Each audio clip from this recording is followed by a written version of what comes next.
नमस्कार. युसीएन विशेष या कार्यक्रमात आपल्या सर्वांचं स्वागत. मित्रांनो, काही गाणी अजरामर ठरतात, काही चित्रपट दीर्घकाळासाठी मनात घर करतात, तर काही नाटक जाहीर कार्यक्रम इतके पसंतीला उतरतात की शब्दशः संपूर्ण जग जिंकतात. अशाच एका कार्यक्रमानं राज्य, देश अशा सर्व सीमा ओलांडत साता समुद्रापार प्रयोग केलेले आहे. तो म्हणजे संकर्षण वाया स्पृहा. आज आपल्यासोबत आहे आपल्या अभिनयानं लाखोंच्या मनावर राज्य करणारी सम्राज्ञी स्पृहा जोशी आणि आपल्या खास शैलीनं समोरच्याला जिंकून घेणारा शब्द जादूगार संकर्षण कराडे. आपल्या दोघांचं खूप खूप स्वागत. थँक्यू. धन्यवाद. थँक्यू. कुठली गोष्ट जेव्हा घडते तेव्हा ती एक संकल्पना असते. हा जो कार्यक्रम आहे ती पण एकेकाळी कल्पना होती, मग तुमच्याशी चर्चा झाली, बाकी टीमवर्क तयार झालं, मेहनत घेण्यात आली, पहिला कार्यक्रम ते आजपर्यंतचा प्रवास. काय सांगाल? आम्हाला अजूनही हा कार्यक्रम खरंच घडलाय याच्याबद्दलच खूप गंमत वाटते. म्हणजे ही प्रोसेस आमच्यासाठी फारच इंटरेस्टिंग होती. कोविडच्या काळामध्ये जेव्हा सगळं काम थांबलेलं होतं, तेव्हा आम्ही एक पहिल्यांदा यूट्यूब लाईव्ह शूट केलं होतं आम्ही दोघांनी एकत्र. तर त्याला खूपच अप्रतिम प्रतिसाद मिळाला. तर त्याच्यानंतर आमचे स्मृतिगंध, जे आमचे आता निर्माते आहेत प्रशांत दामले फाउंडेशन बरोबर, त्या स्मृतिगंधचे अमित टिल्लू यांनी आमच्याकडे ही संकल्पना पहिल्यांदा मांडली की आपण तुमच्या दोघांचा मिळून एकत्रित एक कार्यक्रम करायचा का. तर पहिल्यांदा आम्हाला ते काही म्हणजे खरं वाटे ना की मुळात हे असं कसं, हे बघायला कोणी येईल का, त्यांना आवडेल का वगैरे. पण मुळात तो आधी ऑनलाईन करायचा असं मनात होतं, पण ते काही घडून आलं नाही. पण मग एक दिवस ते आम्हाला घेऊन बसले आणि म्हणाले की नाही, आम्हाला हे करायचंच आहे. त्याच्यामुळे मग पहिला कार्यक्रम मला वाटतं 2023 साली आम्ही सादर केला डोंबिवलीत. आणि आमच्या अपेक्षेच्या पारच बाहेर पहिल्याच कार्यक्रमाला एक 450-500 लोक आले. आणि तिथून आम्हाला जरा थोडासा आत्मविश्वास मिळाला की अरे, आपल्या कविताही ऐकायला लोक येऊ येऊ शकतात शकतील तिकीट काढून. आणि तिथनं खरं तर सुरुवात झाली. आणि आता 3 वर्षात तुम्ही म्हणालात तसं महाराष्ट्रात, महाराष्ट्राच्या बाहेर, आपल्या देशभरात आणि जगात काही निवडक देशांमध्ये आम्ही प्रयोग करून आता इथवर आलोत 200 प्रयोगाच्या टप्प्यापर्यंत. कारण मुंबईकर जो खरा मुंबईकर आहे, मराठी मुंबईकर, तो खरंच मनापासून प्रेम करतो. असं म्हणतात की साहित्य आमच्या सोलमध्ये आहे, सॉईलमध्ये नाही. तर वा. तुम्हाला पहिली शाबासकी जी मिळाली ती मुंबईतनं मिळाली आणि मग तुम्ही समोर हे झाले. हो, आयडियली. हो, बरोबर आहे. मुंबईतून मिळाली. आणि काय आहे, व्यावसायिक कलाकृती म्हटल्यानंतर लोक आपल्या आयुष्यातला 3 तासांचा वेळ आणि त्यांच्या खिशातले 500 रुपये घेऊन आपल्या आयुष्यातल्या एखाद्या महत्त्वाच्या माणसाला घेऊन एखादा कार्यक्रम बघायला येतात. याच्याने एक आत्मविश्वास वाढतो. आणि त्या दिवशी रथसप्तमी होती डोंबिवलीला, सर्वेश हॉलला आम्ही तो कार्यक्रम असे फिंगर्स क्रॉस करून केला आणि आम्हाला इतका छान प्रतिसाद मिळाला. मग त्याच्यानंतर मग आम्ही आता ऑस्ट्रेलिया, सिंगापूर, अमेरिका, वेगवेगळ्या देशात, बेंगलोरला केला, हैदराबादला केला, महाराष्ट्राच्या बाहेर, आणि इतका सुंदर प्रतिसाद. आणि याच्यावरून आमच्याही लक्षात आलं की मराठी ऐकायला, मराठीविषयी बोलायला, मराठी कविता जुन्या ऐकायला, मराठी गाणी ऐकायला लोक उत्सुक आहेत. आणि आजही लोकांना आपल्या मराठी कलाकृतीमध्ये छान छान जर सादर केलं तर ते लोकांना बघायला आवडतं. तर त्याच्यामुळे हा कार्यक्रम हिट झाला आणि लोक ह्याच्यामध्ये अगदी घरचा कार्यक्रम असल्यासारखं सहभागी होतात. म्हणजे त्यांना कुठेही असा फील येत नाही की आपल्यामध्ये एक अंतर आहे, कलाकार स्टेजवर आहेत, आम्ही खाली आहोत. आम्ही स्पृहा कालच्या एका कार्यक्रमात म्हणाले की ह्या कार्यक्रम असा आहे की इथे प्रेक्षक कलाकार होऊ शकतात आणि कलाकार प्रेक्षकांसारखे निवांत बसू शकतात.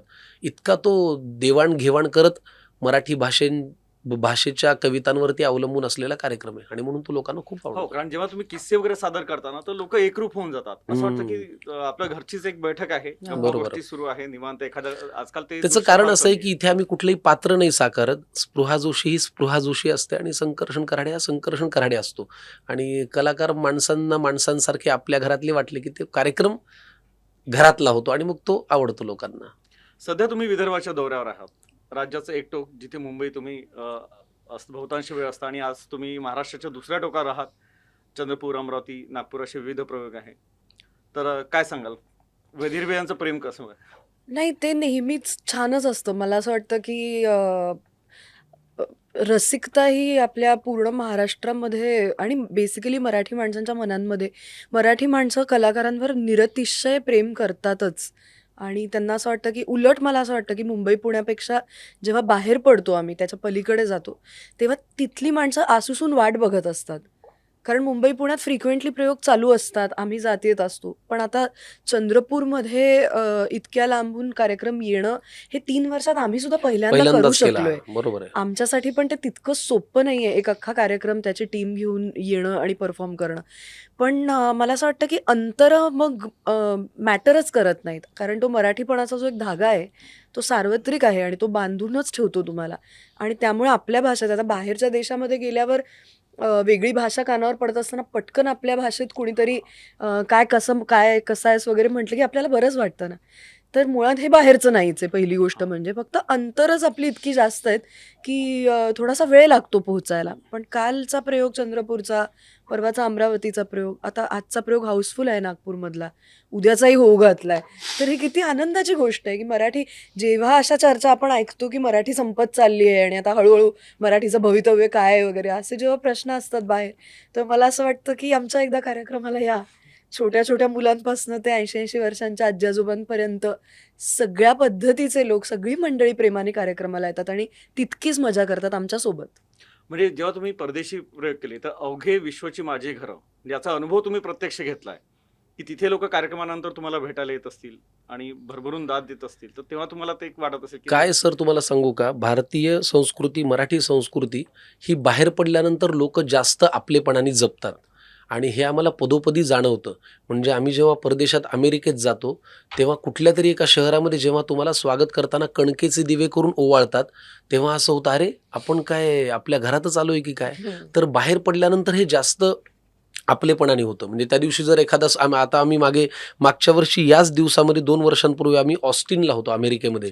तर तिथे आमच्या हातनं रुक्मिणी पांडुरंगाची पूजा झाली, आधी वारी निघाली, ढोल ताशाच्या मिरवणुकांमध्ये टाळ वाजत अभंग लोकांनी गायले आणि मग आम्ही प्रयोगाला गेलो.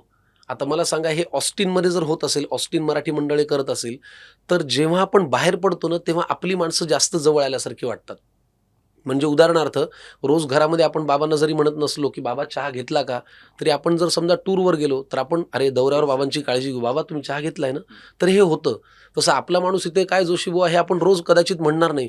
उद्या आपण इंग्लंडला भेटलो तर अरे जरा बसा, चहा बिया घ्या, काय बरं वाटलं भेटून. तर ते तसं होतं. मराठी माणसं साता समुद्र पार भेटली की ते अजून मराठी पण उफाळून येतं, आपलेपणा उफाळून येतो आणि तशी संस्कृती पण उफाळून येते आणि जास्त जवळ आल्यासारखं वाटतं. म्हणजे तुम्हाला नाश्त्याला उपीट वगैरे असं तुम्हाला कधी बोलवलं तर तुम्हाला सगळं घरगुती सगळं सगळं. अहो तुम्हाला काय सांगू, म्हणजे कुठेही जगाच्या पाठीवर आपण गेलो आणि मराठी माणसांच्या घरात एकदा असू, तर स्पृहाने चिडून सांगितलं, मला इथलं ऑथेंटिक खाऊ घाला. हे गंमत काय होते, त्यांना असं वाटतं की म्हणजे मोठे दौरे असतात 15-15, 20-20 दिवसाचे, तर त्यांना असं वाटतं की तुम्हाला घरची आठवण येत असेल ना, म्हणून तुमच्यासाठी आम्ही वरण भात आणि उकडीचे मोदक केलेत. तर मला असं होतं, पण मी अमेरिकेत येऊन हे कशाला खायचे, मी ते माझ्या घरात खाईन ना. पण चिडून ते सांगते, मला इथलं ऑथेंटिक खाऊ घाला अशी म्हणते. पण प्रेम खरंच खूप जास्त असतं. आणि उपीट आणि पोहे काय म्हणजे आपण खाणार नाही, इथं ते पदार्थ ते तिथे करून खायला घालतात आपल्याला मला असं फक्कड निगुतीने. हो, हो, पिठलं सगळं. भात वगैरे असं सगळं सगळं, सगळं. आणि सगळं. आता तर कुठेच काही मिळत नाही आपल्याकडचं, असं असं काहीच नाहीये. नाही. त्यामुळे आपले सगळे पदार्थ तिथं मिळतात आणि ते त्यांना खाऊ घालायला एक भयंकर आवडतं. प्रचंड. आग्रह करकरून खाऊ घालतात सगळीकडे. पण मी म्हटलं तसंच आहे की ते प्रेम इतकं जास्त असतं आणि आपली माणसं भेटल्याचा तो एक आनंद असतो त्यांच्याही मनामध्ये. सो ते घरातल्यासारखंच वागवतात आणि आम्ही तर म्हणजे त्यांचं स्वयंपाकघर आपलं करून तिथे स्वयंपाक करून आम्ही त्यांना जेवायला घालून हे सुद्धा झालेलं आहे. मजा येते सो खूप. खूप मजा येते. दौरे ऍक्च्युली हा फार मजेशीर परदेश प्रकार आहे. दौरे आणि ह्या कार्यक्रमाचा तर फारच मजेशीर आहे भाग आहे. कारण काय आहे, ह्या कार्यक्रमाला आधी जाऊन काही सेट लावावं लागत नाही, काही कॉस्ट्युम्स तयार करा वगैरे अशी काही धावपळ नाही. हा कार्यक्रम म्हणजे जायचं, छान कपडे घालायचे, 3 तास मन लावून काम करायचं आणि पुढचा बाकी पूर्ण फक्त वेळ मजा. आनंद घ्या. अरे वा वा वा, आज काय डॅलस फिरू, अरे वा वा आज काय क्लिव्हलंडला जाऊ. तर हे असं सगळं प्रेक्षक हळहळत नाही का 3 तास संपले लवकर वगैरे असं म्हणून? म्हणतात ना मला हळहळतात, कधी कधी. हळहळतात. म्हणजे कालच चंद्रपूरला मी अनाऊन्स केलं की झालाय कार्यक्रम, तुम्हाला घरी जायचं नाही का, असं म्हणून. म्हणजे लोक, त्यांना असं वाटतं की चालू दे अजून थोडा वेळ. आणि मला आनंद या गोष्टीचाही वाटतो की समोर प्रेक्षकांमधून फरमाईशी येतात कित्येक वेळेला. म्हणजे आमचा एक शो फ्लो ठरलेला आहे, त्या पद्धतीने कार्यक्रम चालू असतो, पण समोरून प्रेक्षक सांगतात संकर्षणची राजकारणाची कविता त्याने समजा घेतली नाही तर ती झाली नाही, असा कार्यक्रमच नाही मला आठवत. कारण लोक आपणहून सांगतात की आम्हाला तुमची कविता ऐकायची, वाढलेलं पान कविता ऐकायची, गाई पाण्यावर काय म्हणून आल्या ऐकायची, चाफ्याच्या झाडं ऐकायची. मजा येते. कोरोना मधली ती विठ्ठला पंढरीच्या विठ्ठलाचं विठुराया. पंढरीच्या ती- विठुराया. इथं या म्हणजे आजही फरमाईशी गलबलून येतं. हो, आणि या फरमाईशी लोक करतात आणि आम्ही ते टाळू शकत नाही. बरोबर आहे. कारण ते थांबून राहतात, ते आम्हाला पुढे जाऊ देत नाहीत कार्यक्रमात, की नाही नाही आता संपवतो असं म्हणलं तरीही थांबून ते सादर करावंच लागतं. आमच्या कार्यक्रमाची अजून एक गंमत, 4 वर्षांच्या 3 वर्षांच्या बाळांना घेऊन आई आणि बाबा येतात. कालच काल एक- अमरावतीला एक ताई, त्यांचं बाळ रडत होतं, त्याची झोपायची वेळ झाली होती, त्या 2 खुर्च्यांच्या मध्ये मांडी घालून बसल्या, त्याला झोपवत झोपत त्यांनी अख्खा कार्यक्रम ऐकला. आणि मी त्यांना कालच्या म्हणला, हो ताई मेकअप रूम आहे, तुम्ही तिकडे बसा. नाही म्हणे, मला पाहायचं आहे ना कार्यक्रम. आता हे कुठून मिळायचं सर? कालच्या चंद्रपूरच्या कार्यक्रमाला आपल्या एक ताई आली होती. ती गरोदर होती, एक काय 4-5 जाताना महिन्यांची. सांगून तर गेली जाताना ती सांगून गेली की इतक्या लाथा बसल्यात आतून की तुमची पावती मिळाली तुम्हाला म्हणे. आता हे प्रेम किती विलक्षण आहे. कदाचित ते बाळ टाळ्या वाजवत असेल, हो, त्यांना आता. लाथा वाटल्या असतील, हो की नाही? आता असं नको व्हायला की अभिमन्यू सारखा त्यांनी पुष्कळशा गोष्टी ऐकून घेतल्या आणि लगेच तो बाल कलाकार म्हणून पण समोर येईल. सर तुम्ही स्वप्नाळू खूप येत. हो. जोशी बुवा. तुम्ही स्वतः कविता करतात असं वाटतंय मला. पण कसं आहे की मला सुद्धा त्या मनात आणवत नाही आणि लोकांना तर ऐकवत तर बिलकुल नाही, ही परिस्थिती आहे. तुमच्या कविता. हा. मग अशा वेळेला एक सोपं काम करायचं, कविता नावाच्या मुलीवर प्रेम अरे करायचं, बापरे. नाही का? तिला काही चॉईस आहे की नाही पूर्ण? आता कसं आहे की एक अशा टप्प्यावर आलो नसतो की आपण याचा विचारही नाही करू शकत. ते मी घरी आहे तीच कविता, तीच सविता, तीच असंच तुम्ही गुणमानावं तिचंच लागेल. नाव घ्या जे आहे ते. हो, थांबा बरोबर. त्यांचं नाव काय आहे? काय? ऐश्वर्या. अरे क्या वा. बात है. असाच असतो आमचा कार्यक्रम. आम्ही हेच सगळं अगदी करतो अगदी कार्यक्रमात. अगदी आमच्या या कार्यक्रम हे असंच उत्स्फूर्तपणे गप्पा मारत विषय निघत, म्हणजे प्रवाही पाण्यासारखा तो वाहत राहायला पाहिजे. बिलकुल. पण मलाही हळहळ वाटेल की अरे कार्यक्रमाचा वेळ पण संपला म्हणून. संपली का आपली वेळ? नाही नाही हो, असं नाही, नाही नाही. इतक्या लवकर, आता जस्ट सुरुवात झाली आहे हो असं. का? तुम्ही लेखक आहात, कवी आहात, कलाकार आहात आणि उत्कृष्ट निवेदक आहात. पण पर्सनली तुम्हाला कोणती भूमिका आवडते तुमची स्वतःची? त्या वेळेला जे करत असू ते सर असं सांगूच शकत नाही. हे आपले हाताचे 5 बोटं असल्यासारखे आहेत, आपली बाळं असल्यासारखे आहेत. मला माझ्या जुळ्यांमधला हा आवडतो का ती आवडते, शक्यच नाही. उद्या जर मी आम्ही सारे खवय्ये करतो तर त्यावेळेला मला तो कार्यक्रम जगात सगळ्यात भारी वाटतो. मी संकर्षण वायासपुराच्या स्टेजवरती बसलो की मला हा कार्यक्रम जगातला सर्वोत्कृष्ट वाटतो. नाटक करताना नाटक सर्वोत्कृष्ट वाटतं, आणि तसं काम केलं तरच आपलं प्रत्येक काम लोकांपर्यंत पोहोचू शकतं. म्हणजे जी पण जबाबदारी आहे ती झुकून करणं. जबाबदारी नाहीच आहे सर. ती काय ते आहे? प्रेमाचाच विषय आहे ना. तुम्ही ते बाय प्रोडक्ट असल्यासारखंच आहे. एकात ना एक. आणि हे सगळं मला तरी असं वाटतं, जेवढं मी संकर्षणलाही ओळखते त्यावरनं मी आमच्या दोघांबद्दलही सांगू शकते की या सगळ्या छोट्या छोट्या गोष्टींवर आमचं विलक्षण प्रेम आहे. खूप कवितांवरती आमचं प्रेम आहे. उत्तमोत्तम लेख, पुस्तकं वाचण्यावर आमचं प्रेम आहे. एकमेकांना आवडलेल्या गोष्टी सांगणं सांगण्यावरती सुद्धा ह्याच्यावरती प्रेम आहे. आमचं प्रेम आहे. आणि संकर्षण व्हायसपृहा हे कार्यक्रम मला असं वाटतं हे त्याचंच मूर्त स्वरूप आहे. कारण ही त्याच ऊर्जेतनं आलंय की आपल्याला हे आवडलंय ना, चला उठूया, लोकांना हे सांगूया, जे आवडतंय ते लोकांपर्यंत पोहोचवूया, आणि त्यातनंच ते आलंय. त्यामुळे मला असं वाटतं की त्या सगळ्या लोकही भूमिका- असं विचार करत असतील की अरे माझी मनातली ही कविता, याच भावना मला बोलायच्या होत्या, पण हो फक्त ना, शब्द हो नाही ना. मिळत. बरोबर आहे. अगदी. तर मग अशा वेळी तर असं एक तुम्हाला होतं की लोकांचा जेव्हा रिस्पॉन्स मिळतो तर त्यावेळेस अगदी पावती मिळते अक्षरशः. बरोबर आहे. तुमची सासूरवाडी नागपूरची आहे आणि कार्यक्रमानिमित्त तुम्ही अनेकदा नागपूरला हो. येता. नागपूरला काय आवडतं? सर नागपूर हे म्हणजे जगातल्या सर्वोत्कृष्ट शहरांपैकी एक शहर आहे नागपूर. आणि हे फक्त इथे आहोत म्हणून म्हणायचं काम नाही. इथलं वातावरण, इथली स्वच्छता, इथले रस्ते, इथली होत जाणारी डेव्हलपमेंट, इथला सांस्कृतिक वारसा, इथला राजकीय वारसा, इथली राजकारणातली मोठी नावं, इथली लोक, इथली भाषा, मध्येच येणारा मध्य प्रदेशच्या हिंदीचा प्रभाव, मग इथले शब्द, हे सगळं खूप नागपूर आवडण्यासारखंच आहे सर. आणि खाणं पिणं खाणं पिणं इतकं सुंदर, काय खाद्य संस्कृती आहे या शहराची. मला खूप आवडतं इथलं जेवण आणि मजा येते. मी प्रत्येक वेळेला आले की काही ना काहीतरी एक गोष्ट इथली ट्राय करते. आत्ता इथे एक फार सुंदर जागा आहे, कॉरिडॉर 7 नावाची. मी कालच त्यांना घेऊन गेलेले सगळ्यांना. सो पारंपरिक खाद्यपदार्थांसोबत आता नवीन गोष्टी सुद्धा किती छान सहजपणे या शहराने सामावून घेतल्या आहेत आणि किती छान ती वाईब हळूहळू आता तयार होत चालली. सो आनंद वाटतो बघायला, खूप मजा येते. मी जेव्हा पहिल्यांदा आलो होतो सासूरवाडीला, सासूबाई आमच्या सासऱ्यांनी म्हणल्या सांबार घेऊन या. तर मला वाटलं सांबार प्राणी आणतायत की काय, म्हणलं तुम्ही, मला खरंच माहित नव्हतं ते मग तुम्ही कोथिंबीर. पोपट नाही खाल्ला? हा म्हणजे पोपट या बिया आहे. सर खाल्ला ना, सर खाल्ला ना, पोपटीची भाजी आम्ही खाल्ली ना. अच्छा. आणि ते सांबार ते पिशवीत घेऊन आले आणि पहिल्यांदा मी माझ्या आयुष्यात सांबार वडी खाल्ली. अच्छा. आणि सर त्याचं ते मिश्रण करतात, ती कोथिंबीर, खसखस, चारोळ्या, खोबऱ्याचा खीस, आणि ते असं परतून त्या सांबार वडीमध्ये घालून ते क्रिस्पी तळलं ना. अरे रे रे रे रे रे रे रे रे, वा वा. क्या बात आहे सांबार वडी. मी अशी सांबार वडी जगात कधी पाहिली आणि खाल्ली नव्हती. फार सुंदर आहे हो सगळंच. आणखीन एक मज्जा मला वाटायची, मी मुंबईला वाढली आहे, मी लहानाची मोठी मी तिथं झाली आहे. माझी मावशी राहते इथे नागपुरात आणि लहानपणी तिच्या घरी आल्यानंतर उन्हाळ्यात कधीतरी सुट्टीच्या वेळेला ते वाळ्याचे पडदे, त्याच्यावरती ते गुलाबाचं पाणी मारायचं वगैरे, मला ते इतकं थाटाचं वाटायचं सगळं.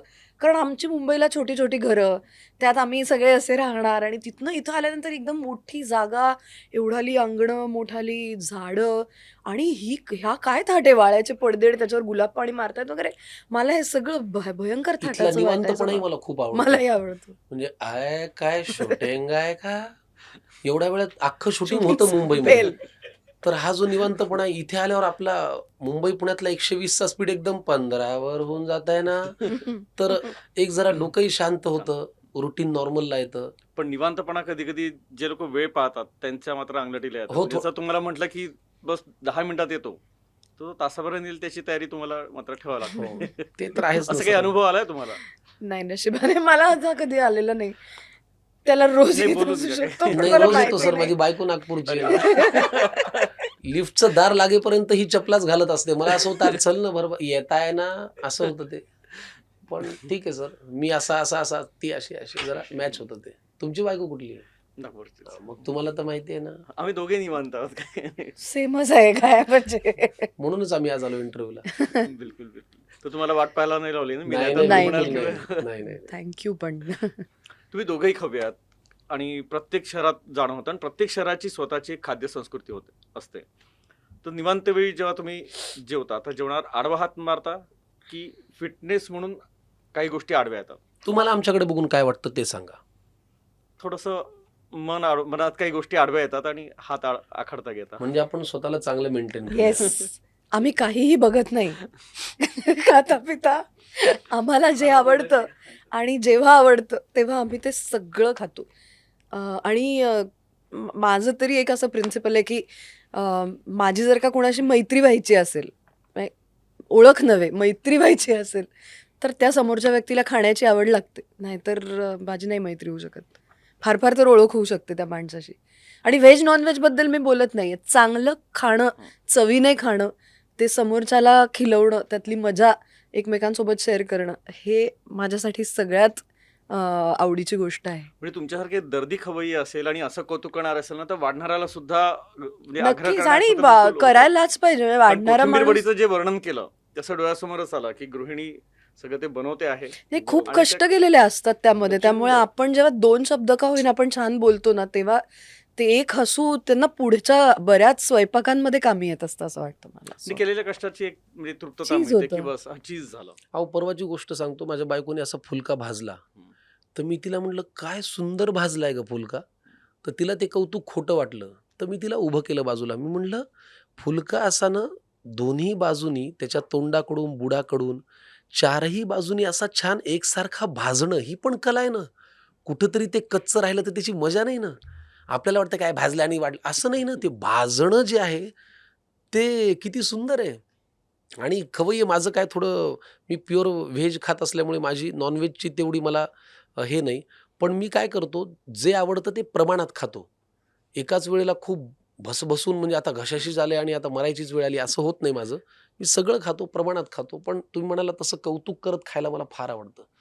आनंद, खाण्याचा आनंद घेणं म्हणजे. पण त्यात एखादी कविता पण जन्माला येत असेल की एखादा किस्सा आली घडत की असेल. तू व्हायरल आहे त्याची वाढलेलं कविता. पान नावाची कविता तुम्ही सोशल होऊन जाऊ मीडियावरती, ती आहे खरं तर. तुम्ही नाही, नाही, पण- काही नाही, काय आपल्या मराठी संस्कृतीमध्ये कसं असं. पान आपण स्वयंपाक करतो छान आणि वाढतो छान, तर त्या वाढलेल्या पानाचा विचार करून मी कविता लिहिली होती की आणि आजकालच्या काय धावपळीच्या काळात जोशीबुवा तुम्ही काय आम्ही काय, आपण बसं कुठेही खातो, उभ्याने खातो, घाई तो घाई खातो, निवांतपणा नसतो. निवांतपणा नसतो. म्हणून लिहिलं होतं की मस्त ठोकावी मांडी आणि वर न्यावी बाही, चवीने खाणं सुद्धा काही खायचं काम नाही. सर्वप्रथम त्या वाढलेल्या पानाकडे असं डोळे भरून बघावं, वदनी कवल म्हणावं आणि यज्ञकर्माला लागावं. वा. आता ज्याच्यापासून सुरू होतं हे वाढलेलं पान, पदार्थ करा कुठलाही याला विशेष असतो मान. अंदाजाने वापरावं लागतं चिमूट चिमूट नीट, असं जरा डावीकडे असतं बघा पानामध्ये. मीठ.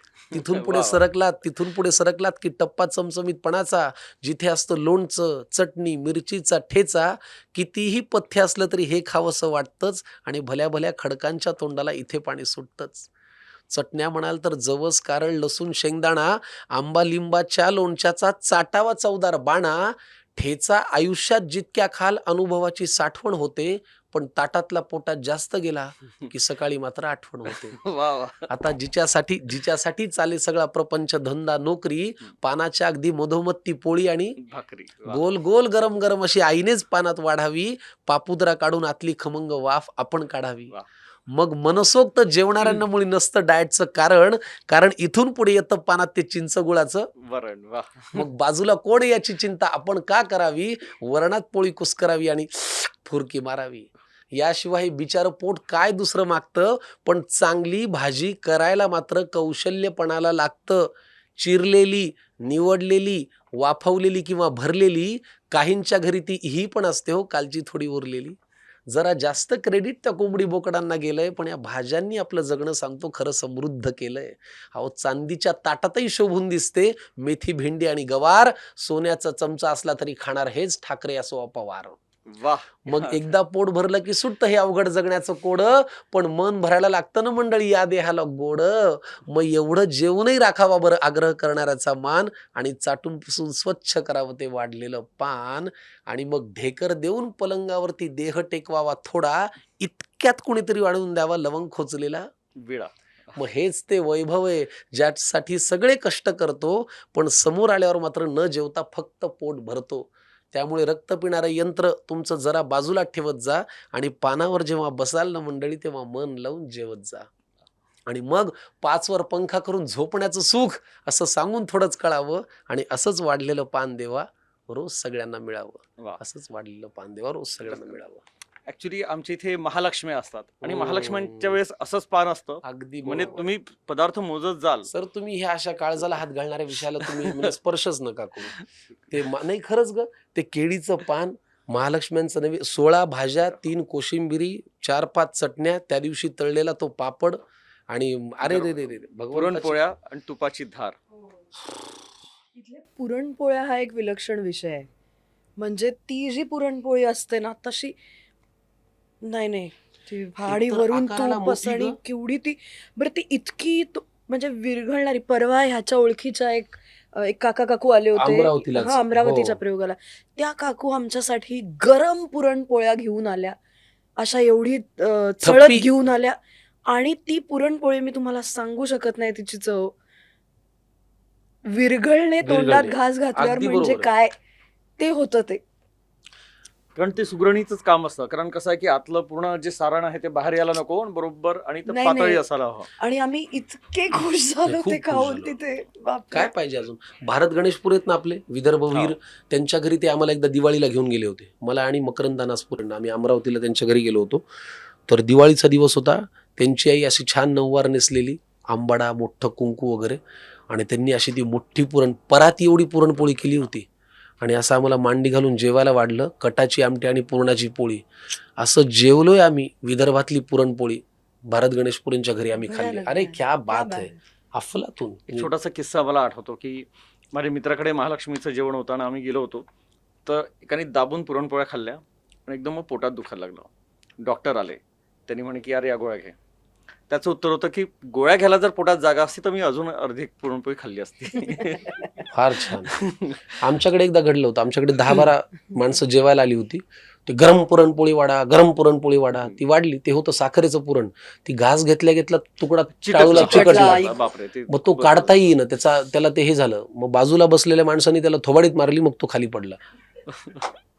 म्हणजे माणूस नव्हे, घास. घास. हा. कसा वाटला किस्सा तुम्हाला? डोळ्यासमोर आला, पण त्यांनी हौस भागून घेतली. खरं तर दुसऱ्या मार्गाने पण काढता आला असता, पण ठीक आहे. ते काय हक्काचे होते ना सर. हा. हक्क म्हणता म्हणता मनातली हौस भागते. आज अनेक जण तुम्हाला मनापासून, जे नवीन जी पिढी आहे ती तुम्हाला फॉलो करते आणि तुम्हाला बघून या क्षेत्रात यायचा त्यांचा म्हणजे प्रयत्न असतो, ते मेहनतही करतात. पण आजच्या पिढीचं असं आहे की सगळं काही इन्स्टंट मिळतं. तर या पिढीला तुम्ही काय सल्ला द्याल? बापरे, सल्ला देण्या इतके काही आम्ही पण खरंच काही- मोठे म्हणजे त्यांच्यात सर आणि आम्ही आमच्यात सुद्धा नवीनच पिढी होत. नवीनच होत आणि असं वाटतं की आत्ताच आपण कामाला सुरुवात केली. काय सांगायचं आपण त्यांना? पण खरंच मला असं काही फार सल्ला देण्या इतकं तर खरंच वय सर झालंय असं वाटतं. इन्स्टंट हे स्नॅक्स सारखं आहे. त्याच्याने तात्पुरतं पोट भरतं. तुम्हाला तृप्तता हवी असेल तर ते शिजवावं लागतं. यशही तसंच आहे. यश इन्स्टंट, हे बघा, लोकप्रियता इन्स्टंट मिळू शकते. माध्यम कुठलंच वाईट नाही. नाटक उत्कृष्ट आहे, सिनेमा उत्कृष्ट आहे, मालिका उत्कृष्ट आहे, रील अजून उत्कृष्ट आहे. सगळ्या माध्यमांचा आदर आहे. पण कुठल्या माध्यमाने आपण किती काळ पोचणार, लक्षात राहणार आहोत, हे त्या माध्यमाच्या मर्यादा आहेत. नाही, नव्या पिढीबद्दल बोललं जातं की तेवढं वाचन नाही आहे. म्हणजे तुम्ही आम्ही जे आपण 80-90च्या दशकातले आहोत, तर कमीत कमी आपण संयुक्त कुटुंब पाहिलंय, जगलो आहे. काका म्हणा किंवा आजोबा म्हणा, पुस्तक हे दिसायचे, ते वाचताना दिसायचे म्हणून आपण वाचायला लागलो. कुठे ना कुठे फार दारुण परिस्थिती परिस्थिती असं मला वाटत नाही. ही कारण मी अशासाठी सांगते आहे की नाहीतर आमच्या कार्यक्रमाला जी तरुण मुलं येतात, ज्या पद्धतीने ते त्या कविता ऐकतात, ज्या पद्धतीने त्यांनी काय वाचलंय ते आमच्याशी शेअर करतात, ते झालं नसतं. हां, तो एक मुद्दा. दुसरी गोष्ट, मी एक नेहमी सोशल मीडियावरती माय बुकशेल्फ नावाची एक सिरीज करते. मला आवडलेली पुस्तकं मी त्यात सांगते. त्याचं जे ते जितके सेव्हज आपल्याला दिसतात, किती लोकांनी शेअर केलंय हे आपल्याला दिसतं, त्यांचे वयोगट आपल्याला सोशल मीडियावरती सगळं समोर असतं, आपल्या डेटा. ते जे दिसतं त्याच्यात मॅक्सिमम 25 ते 35 हा वयोगट आहे. त्याखाली मी सांगते लोकांना की तुम्ही काय वाचलं ते पण मला सांगा. त्याच्या कमेंट्स करणारे लोक आहेत, ती सगळी तरुणच मुलं आहेत ना. पण ती संख्या फार तर कमी आहे. म्हणजे जे आता इंग्लिश मीडियम वाले आहे, ते तर होत राहणार. जसं काळ बदलतो तसं सगळ्या गोष्टी बदलत राहणार. ते वाचतच नाहीयेत का ते कुठली पुस्तकं वाचतात ह्याच्यात बदल असू शकतो, याच्यात फरक असू शकतो. त्यांची माध्यमं वाचायची वेगळी असू शकतात. अनेक लोक किंडलवरती पुस्तकं वाचतात आज. पुस्तक कदाचित जाऊन प्रत्यक्ष घेऊन वाचत नसतील.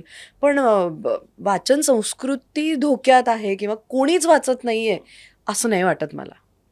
असं नाही वाटत. किंवा आपण पण आपल्यापर्यंत पुढाकार घ्यायला हवा. की प्रत्येकाची थोडी जी काय जबाबदारी आहे ती त्याने करावी. आई-बाबांनी सांगावं, पुस्तक प्रदर्शनांना घेऊन जावं. अनेक ठिकाणी ही छान प्रदर्शनं लागत असतात, त्याला घेऊन जावं. बरोबर. आपल्या मुलांना पुस्तकं चाळायची सवय लावावी. प्रत्येक आई-बाबांनी विचारू शकतात हा प्रश्न आपल्या स्वतःला की आपल्या घरी जशा इतर गोष्टी असतात तशी एक पुस्तकांचं कपाट आहे का? त्याच्यात 4 चांगली पुस्तकं आहेत का? आपण आपल्या मुलांना पु ल देशपांडे, बाभू बोरकर, इंदिरा संत, शांताबाई शेळके, शिवाजी सावंत, रणजित गोपू देसाई ही काळे. नावं सांगतोयत का? त्यांना भटांच्या कविता ऐकवतोय का? हे सगळं आपण विचारावं. आपण त्यांना मराठी नाटक, मराठी सिनेमे बघायला नेतोयत का? हे प्रश्न जर आपण विचारले स्वतःला तर आपलं आपोआप ते मुलांमध्ये झिरपणार आहे ना. आणि वाचणारीच मुलं हुशार आहेत अशातलाही काही भाग नाही. हो. जे वाचत नाहीयेत ते कुठल्या तरी वेगळ्या वेगळ्या गोष्टीत माध्यमात समोर आहे. तरबेज आमच्यापेक्षा आहे. तरबेज असू शकतात. उलट आत्ताच्या तरुण पोरांनी आम्हाला काही वेगळे सल्ले द्यावे एवढे तेही कशात तरी पुढे आहेत. हम्म. दरवेळेला पुस्तकच हातात घेऊन बसलं म्हणजे अरे हा फारच अगदी म्हणजे असं काहीच नाही ना. तो कशात तरी वेगळ्यात हे असू शकतो ज्याच्याकडनं आम्हालाही शिकायला मिळू शकतं. त्याच्यामुळे ती गिव्ह अँड टेक आहे. त्या काळात पुस्तक हातात धरून अपडेट आणि अपग्रेड व्हायची पद्धत होती. आता काहीतरी वेगळ्या माध्यमाला माध्यमं हाताशी बदलली. धरून अपडेट आणि अपग्रेड तर व्हायची पुस्तकांचा पद्धत. फॉर्म बदलला. जसं तुम्ही सांगितलं की जे टेक्नोसवी मुलं आहेत ते ऑनलाईन पुस्तकं हो. बघतात आणि वाचतात. सध्या वारी सुरू आहे आणि प्रत्येक मराठी माणसाच्या जिव्हाळ्याचा प्रश्न आहे. वारीबाबत तुमचा काही खास अनुभव? मी एकदाच वारीचा एक टप्पा केलाय, पार केलाय.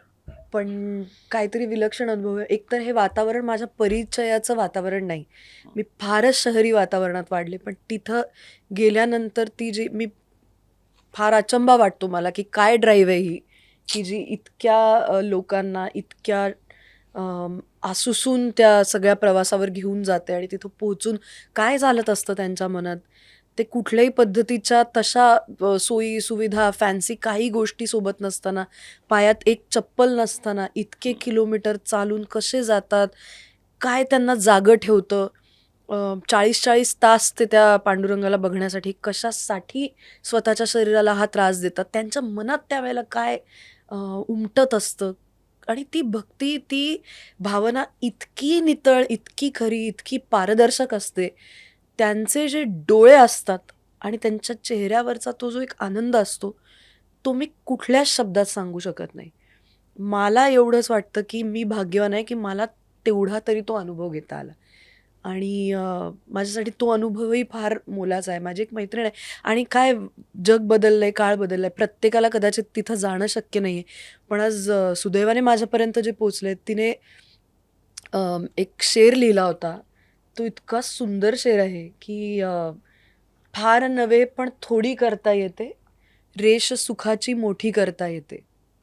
आणि मनात ज्ञानात तुका वसवल्यानंतर बसल्या जागी वारी करता येते. तर शेवटी ते तुमच्या मनातलंच आहे, पण तरीसुद्धा त्या ठिकाणी तो सगळा प्रवास, ते सगळं आतलं तुमच्या आतनं जे बाहेर येतं ते फार विलक्षण काहीतरी आहे. आणि लांबनं बघता नका होईना, पण मला फार भाग्यवान वाटतं आपण आपल्या या संस्कृतीचा एक भाग आहोत म्हणून. नाही म्हणजे आपण जेवणाची सोय होईल का, आपण करू शकू का, आपण हजार थकणार का, गोष्टींचा या आपण गोष्टींचा विचार विचार न करतो, ते करता बस काहीच- परमेश्वर आहे आणि आपल्याला नितळ निघायचं आहे. श्रद्धा दिसत राहते. तर तुझ्या आजीचा हे सांग ना. नाही, वारी ही म्हणाली तसं ती इतकी शुद्ध भावना आहे ना, म्हणजे तुम्हाला सर्वांगानी सर्वार्थानी निर्लेप होणारी जी ही वारी आहे, म्हणजे अनलोड होतो आपण सर्वार्थानी, आपल्या अंगात काहीच राहत नाही. फक्त ती आस की एक पांडुरंगाला पाहता यावं, म्हणजे अहंकार, मत्सर, द्वेष, करुणा, प्रेम सगळं अनलोड करून निर्लेप भावनेने जाणं वारी आहे. म्हणजे तो शब्दांच्या पलीकडचा अनुभव आहे. त्याला म्हणजे काही- आजच्या भाषेत असं कम्फर्ट झोन मधनं बाहेर पडणं, म्हणजे त्या संकल्पना ती चौकटच मोडून ते पडते. फार तुका म्हणे देह भारीला विठ्ठले, काम क्रोधे केले घर रीते. भरणं वेगळं, भरणं म्हणजे आता हा ग्लास भरलेला आहे पाण्याने, भरलेला ग्लास रिकामा करता येतो, पण एकदा जर काही भारलं तर ते रिकामं करता येत नाही. तुका म्हणे देह भारीला विठ्ठले, भरणं वेगळं आणि भार, एकदा आपण कोशाने तरी भारून गेलो, भारावून वेड गेलो, लागणे. वेड लागलं की काम क्रोधे केले घर रीते. देहाला घर म्हणलंय, ते रिकामं करून सगळी मत्सर, काम, क्रोध, भावना, मी म्हणलं ना, अनलोड करून कशाची तरी आस घेऊन निघणं म्हणजे वारी आहे. आणि ते विलक्षण आहे सगळं. भाग्यवान होत की आमच्या आजी आजोबांनी वारी केली, भाग्यवान होत की माझे वडील वारी करतात. मी आत्तापर्यंत कधी नाही केली, पण त्यांच्याकडून जी ऐकून कळाली ती वारी फार विलक्षण आहे. आणि काहीच नाही, फक्त पांडुरंगाला बघू द्या. अनकंडिशनल लवची खरी व्याख्या वारी आहे. काहीच नकोय आम्हाला, तिथला कुणालाच जाऊन काहीच मागत नाही. फक्त प्रेमाने माऊली माऊली म्हणत त्या अंतर कापायचं, पांडुरंगाला बघायचं आणि फक्त तो आयुष्य जगायला देतो आधार.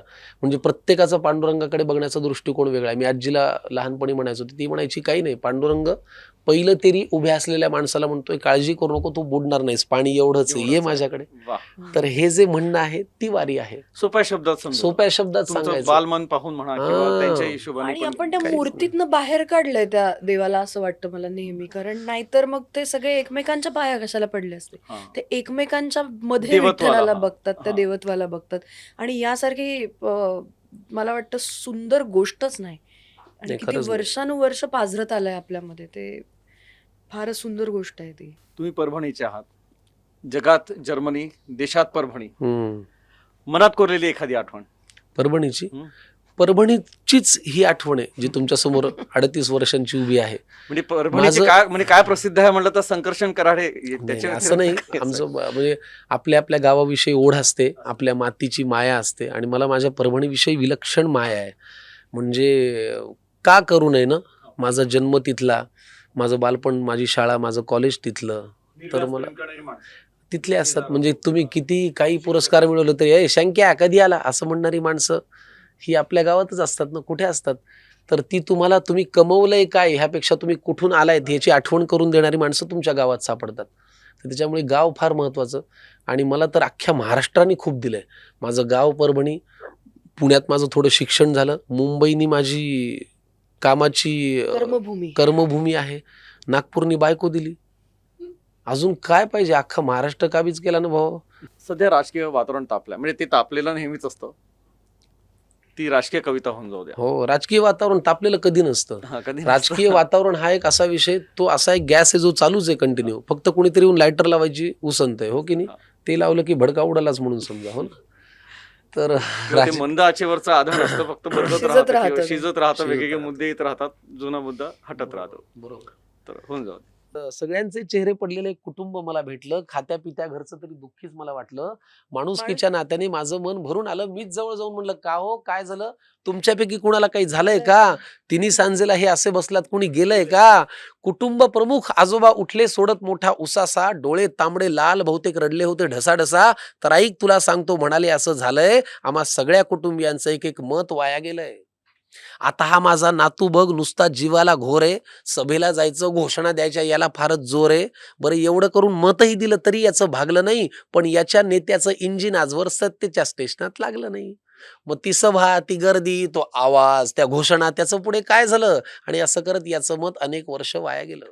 आता या माझ्या दुसऱ्या नातवाची आणि त्याच्या नेत्याची सेम टू सेम लाईफ आहे. ना करियर में ग्रोथ है, ना जिंदगी में वाईफ है. अरे बाबा, वारशाने फक्त पैसा येतो, कर्तृत्व कोणी आणत नाही. भारतभर चालून तुझी पावलं दमली, पण हात काही चालत नाही. मग ते धोतर, ती काठी, तो चष्मा, ते आडनाव, त्याचं पुढे काय झालं? आणि असं करत याचंही मत बरीच वर्ष वाया गेलं. आता या माझ्या मुलाला बरं का राजकारणातलं फार कळतं. याचं मन गेली अनेक वर्ष घड्याळातली वेळ पाळतं. चुकली वेळ, झाला खेळ, वेगळं संधान साधलं. एका साहेबाचं घड्याळ दुसऱ्या साहेबांनी स्वतःच्या हातावर बांधलं. मग नवाज साहेब घड्याळ तेच, पुन्हा वेळ पाळू का? का जुन्या साहेबासोबत राहून तुतारीतून आवाज काढू का? मग ते वय, तो अनुभव, ती निष्ठा, तो परिवार, त्याचं पुढे काय झालं? आणि असं करत याचंही मत आता वाटतंय वाया गेलं. आता ही माझी सून अस्मिता तशी धाडसीच म्हणायची. जरा कोणी नडलं की घरातला बाण काढायची. मी तिला कितीदा म्हणलं, सूनबाई, बाण जपून वापरायचा असतो ग. एकदा दुसरा घेऊन गेला की परत येत नसतो ग. मग जी मनातही नव्हती ती भीती खरी झाली. जिथे शब्दांनी आग लागायची तिथे हातात मशाल आली. मग तो बाण, तो बाणा, ते कडवड, ते सैनिक यांच्यात असं काय झालं? आणि असं करत हिचंही मत विनाकारण वाया गेलं. आता ही माझी बायको, ही घडवेल तेच घरात घडतं. आता ही माझी बायको, ही घडवेल तेच घरात घडतं. नाव हिचं लक्ष्मी, हिला कमळ फार आवडतं. मी लगेच पुढे विचारलं, माझी उत्सुकता त्यांना दिसली असेल. अहो, कमळ जिथल्या तिथेच आहे, मग यांचं मत वाया गेलं नसेल. आजोबा म्हणाले, ती दुःखात नाहीये हो तशी, पण तिच्याही मनात तळमळ आहे. कारण ज्यांच्या विरोधात मत दिलं त्यांच्याच हातात आता कमळ आहे. मग ते विरोधक, हे सत्ताधारी, हे प्रामाणिक, ते बाजारी, यांच्यात असं काय झालं? आणि असं करत हिचंही मत आता वाटतंय वाया गेलं. त्यामुळे पुढाऱ्यांनो, तुम्ही कितीही पक्ष बदलून म्हणालात की हाच माझा पक्ष आहे, तरी एक गोष्ट लक्षात ठेवा की आमचं तुमच्याकडे लक्ष आहे. त्यामुळे इथून पुढे तरी दिलेल्या मतांची किंमत जरा तरी ठेवा. आणि मतदारांनो, मतदान करा आणि लोकशाही जिवंत ठेवा. क्या बात आहे. ही म्हणजे ज्याला म्हणता येईल ना की एव्हरग्रीन कविता आहे. म्हणजे या लोकसभेला तुम्ही बनवली, पुढल्या लोकसभेला काही कदाचित नाही, आता कालही ती तितकीच रेलेव्हंट आहे. कालपर्यंतही आपण तेच बघतो. म्हणजे एखाद्या पदार्थावरती जसा तडका देतो, असा चर्र आवाज येतो, तर अनेकांच्या मनात चर्र नक्कीच होत असेल. अनफॉर्च्युनेट भाग तोच आहे त्यातला, मला असं वाटतं आयरनीचा, की याच्या कवितेत तीळ आहे की पुढाऱ्यांनो, तुम्ही कितीही पक्ष बदलून म्हणालात तरी- प्रेक्षक म्हणून नाही म्हणत आहे, म्हणजे प्रतिक्रिया तर उत्स्फूर्त येत असतील. नेते मंडळींची काय प्रतिक्रिया आली? सगळे छान. अहो सर, आपले नेते मंडळी सगळे चांगले आहेत हो. मला ना कुठल्याच एका नेत्याला नाव ठेवलेलं बिलकुल आवडत नाही. मी मागे एका इंटरव्ह्यूमध्ये म्हणलं होतं, मला आपल्या महाराष्ट्रातले सगळे मोठे मोठे राजकारणी आपल्या घरातल्या मोठ्या मोठ्या माणसांसारखे वाटतात. घरातले एक मोठे काका असतात, एक आजोबा असतात, एक मावशी असते, एक मामा असतो. हे सगळे आपल्या आपल्या महाराष्ट्राचे दादा, मामा, काका लोक आहेत. पक्ष वेगळा काढला किंवा प्रत्येकाचं वेगळं हे आहे म्हणून ते काही वाईट चांगले होत नाहीत. मला माझ्या कुठल्याही देशातल्या किंवा महाराष्ट्रातल्या राजकारण्यांविषयी असं खूप घाण बोललेलं, त्यांना नावं ठेवलेलं आवडत नाही. उद्धव साहेबांचा फोन आला, ठाकरे साहेबांचा, राजसाहेबांनी तर घरी बोलवलं. अजित पवार साहेब तेव्हा होते, हयात नाहीत आता, पण त्यांचा फोन आला होता. त्यांच्या पत्नींनी कौतुक केलं, सुनेत्राताईंनी. विनोद तावडे साहेब आहेत बीजेपीचे, त्यांचा फोन आला होता. शेलार साहेबांनी कौतुक केलं. त्याच्यानंतर अशी वेगवेगळी माणसं जी चंद्रकांत खैरे साहेब भेटलं की सांगतात, मुनगंटीवार साहेब सांगतात. ही सगळी माणसं छान बोलतात. कुठल्याही पक्षातल्या माणसाने असं काही नाराजी नाही दाखवली. मजा केली त्यांनी, आनंद घेतला. नाही, मी तेच म्हणत होते की आयरनी तेच आहे की त्याच्या कवितेत ओळ आहे की पुढाऱ्यांनो तुम्ही किती पक्ष बदलून म्हणालात तरी हाच आमचा पक्ष आहे. एक गोष्ट लक्षात ठेवा, आमचं तुमच्यावर लक्ष आहे. आपल्या हातात लक्ष ठेवण्या पलीकडे दुसरं काहीच काहीच नाही. नाही. आपण करणार काय लक्ष ठेवून पण, म्हणजे अनफॉर्च्युनेट भागच तो आहे त्यातला, आणि म्हणूनच ते आपल्याला आपलं वाटतं. ती जळजळ आपल्याला आपली वाटते, त्याचं तेच कारण आहे की आपण ह्या पलीकडे काय करू शकतोय, तरी बघण्यापलीकडे देखील लांब. शेवटचं आव्हान आहे की मतदान करा आणि लोकशाही जिवंत ठेवा. तेवढंच आपल्या हातात, बाकी काय. तू प्रॉपर मुंबईकर आणि शिक्षणही मुंबईत झालं आणि कर्मभूमी देखील मुंबईची. काय वाटतं की जसं जसं काळ बदलला मुंबई देखील बदलत गेली. अनेकदा चर्चाही होते खरा मुंबईकर बाहेर पडतोय किंवा इंडस्ट्रीजमध्ये पण अनेक बदल पाहायला मिळतात. तर काय वाटतंय कलाकार म्हणून जो काही 10-20 वर्षाचा तुझा या क्षेत्राचा अनुभव आहे? 10-20 वर्षांमध्ये मला असं वाटतं की माझ्या क्षेत्रातली जी माणसं आहेत तीच राहिली किंवा त्या पलीकडे जाऊन जी ही मला असं वाटतं, मी माझ्या कार्यक्षेत्राबद्दलच बोलू शकते. मुंबई मुळात हे शहर असं आहे की ते कायमच जशी जशी माणसं येत गेली त्यांनीच बहरत गेलेलं, फुलत गेलेलं शहर आहे.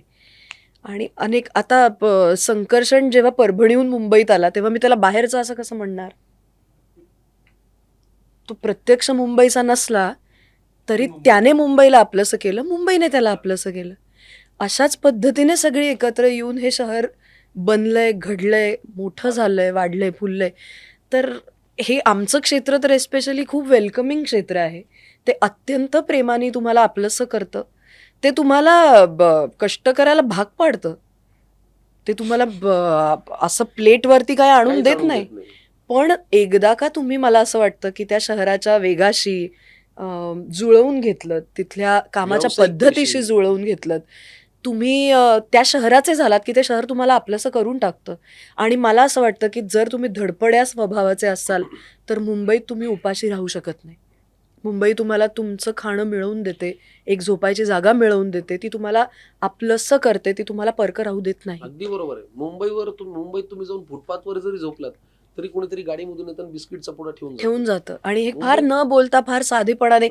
आपल्याला वाटतं की शहरातलं आहे, मग दारं बंद असतील, हे असेल, फ्लॅट संस्कृती वगैरे वगैरे, असं काही नाहीये. अजूनही माझ्या म्हणजे समजा 4 दिवसांनी मी घरी आले, माझ्या घरी कोणी नाहीये, तर बाजूच्या काकू मला विचारतात की चहा आणून देते, बैस जरा 5 मिनिटं, किंवा आज घरात काही करू नको, मी पिठलं भात टाकते. हे घराघरात होतं, ठिकठिकाणी होतं. मुंबई फार प्रेमळ वागते तुमच्याशी. तुमचा एक मूवी आहे, मला काहीच प्रॉब्लेम नाही, कुठेतरी तो मुंबईच्या आयुष्यासोबतच रिलेटेड आहे. तर तो तुमच्या वैयक्तिक आयुष्याशी रिलेटेड होतो का? नाही, कारण नशिबाने नाही असं म्हणायला पाहिजे की मला माझ्या घरचे लोक असे मिळालेत सगळे की जे फार कनेक्टेड लोक आहेत. माझे आई बाबा, त्यांचा लोकसंग्रह, आमचे सगळे नातेवाईक हे एकमेकांशी इतके जास्त गुंतलेले, बांधलेले आहेत की ती एकटेपणाची भावना माझ्या मनात कधीच तयार झाली नाही. आणि त्याच्यामुळे मला असं वाटतं की मी भाग्यवान आहे. मी न्यूक्लिअर फॅमिलीमध्ये राहून सुद्धा एकत्र कुटुंबाचा अनुभव घेतलेली मुलगी आहे. सो माझ्यासाठी तो एकटेपणा कधीच अंगाशी आला नाही माझ्या. अगदी बरोबर आहे. अगदी. आणि मुंबई शहराने ना एक जगातलं एकमेव असं शहर आहे असं मला वाटतं, जिथे कुठल्याही समाजाचा, कुठल्याही धर्माचा, कुठल्याही पंथाचा, कुठल्याही जाती आणि कशाचाही उत्सव करण्याची सवय आहे. त्याचा सोहळा करतात. मुंबई कुठलीच घटना किंवा गोष्ट अशी हलक्यातने आम्ही करून ठेवलं असं नाही होत. मुंबईमध्ये सगळ्याला भव्यता प्राप्त होते. तुम्ही वारकरी असा, तुम्हाला भव्यता प्राप्त होते. तुम्ही बिल्डर असा, तुम्हाला भव्यता प्राप्त होते. सगळ्याला कोंदण आहे मुंबई म्हणजे. तुम्ही जर हिरा असाल तर मुंबईत जाऊन तुम्ही चमकता. मुंबई हे कोंदण आहे, जिथे तुम्हाला योग्य ठिकाणी तुमच्या कामानुसार स्वतःला योग्य ठिकाणी प्लेस्ड करता आलं तर तुमची चमक जग पाहतं. जसं स्पृहाने म्हटलं की कष्ट करायची तयारी असेल तर ते तुम्हाला पैलू पडतात. कष्ट करायची तयारी जे पाहिजे. काही टप्पे टोमणे पडतात, Yes. ठेचा लागतात, आणि पण मग तावून सुलाखून तुम्ही त्यानंतर जे तयार होता, ते कोंदण आणि हिरा जे तुम्ही म्हणजे कुठला तरी हिरा, कुठल्या तरी प्रत्येक गावामध्ये उत्तम उत्तम कलाकार आहेत. आहे की नाही.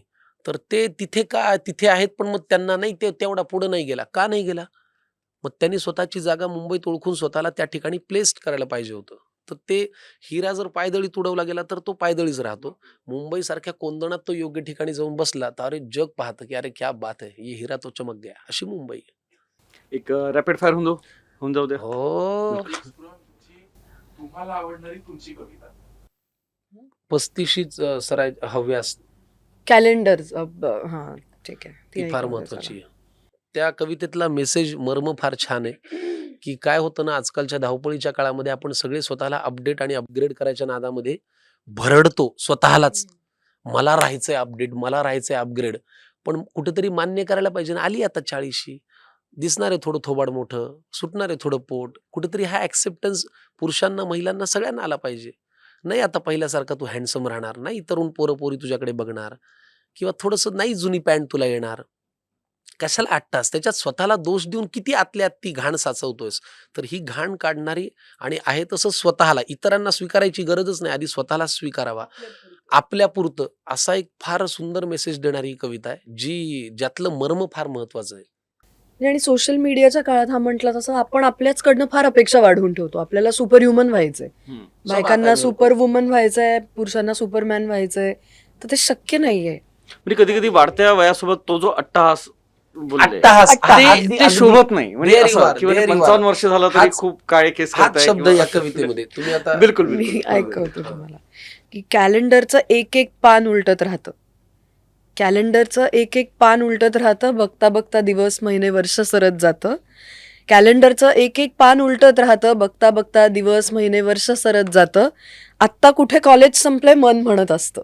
बघा मनात तेच चालू असतं आपलं की आत्ता कुठे संपलंय कॉलेज मन म्हणत मन म्हणत असतं. असतं. मनातल्या मनात 16वं अजून सरलेलंच सरलेलंच नसतं. तितक्यात दिसतो वेडावणारा एक वैरी पांढरा केस. तितक्यात तुम्ही म्हणला ना कलर करत राहायचं 55 म्हणून वर्ष. म्हणलं ही मला फार आवडते कविता. तितक्यात दिसतो वेडावणारा एक वैरी पांढरा केस. 35शीत आलो नाही सगळाच होऊन गेलाय मेस.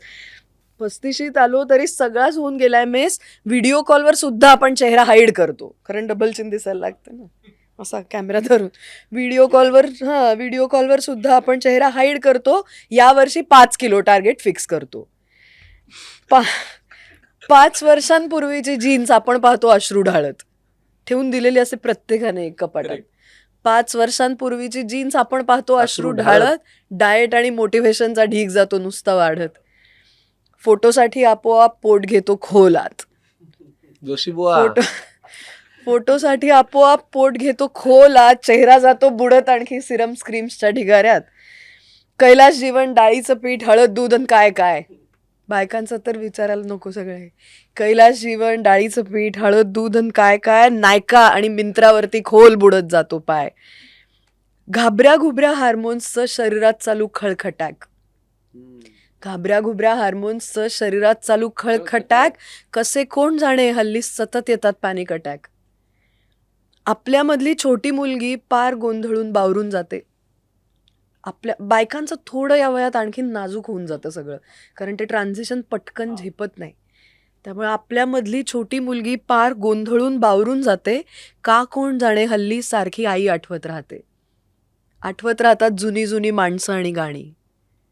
आठवत राहतात जुनी जुनी माणसं आणि गाणी. डोळ्यांमधून उगाच मग वाहत राहतं पाणी. इंस्टाग्रामवरती आपण उगाच स्क्रोल करत राहतो रात्री 2:30, 3, 4 पर्यंत. इंस्टाग्रामवरती आपण उगाच स्क्रोल करत राहतो. गर्दीमधला एकटेपणा मग आणखी आणखी वाढत जातो. खाण्यापिण्याचं नव्हे खरं तर इंस्टाग्रामचं डाएट हवंय. खाण्यापिण्याचं नव्हे खरं तर इंस्टाग्रामचं डाएट हवंय. अँटी एजिंग युद्ध जरा आता आपण थांबवायला हवंय. परफेक्ट शरीर, परफेक्ट नाती, परफेक्ट स्वयंपाक, परफेक्ट घर. परफेक्ट नाती, परफेक्ट शरीर, परफेक्ट स्वयंपाक, परफेक्ट घर. दिखाव्याच्या हव्यासातून बाई ग आत्ताच सावर. कारण आपलं जगणं खरं आहे, इन्फ्लुएन्सरचं रील नाही. आपलं जगणं खरं आहे, इन्फ्लुएन्सरचं रील नाही. आणि आयुष्य म्हणजे इंस्टाग्रामचं लाईव्ह गेलेलं फीड नाही. त्यामुळे आपण सुद्धा ग्रेसफुली मोठं होत जाऊया. आली झाली 35शी आता. आपण सुद्धा ग्रेसफुली मोठं होत जाऊया. 35शीत 16व्याचा अट्टाहास टाळूया.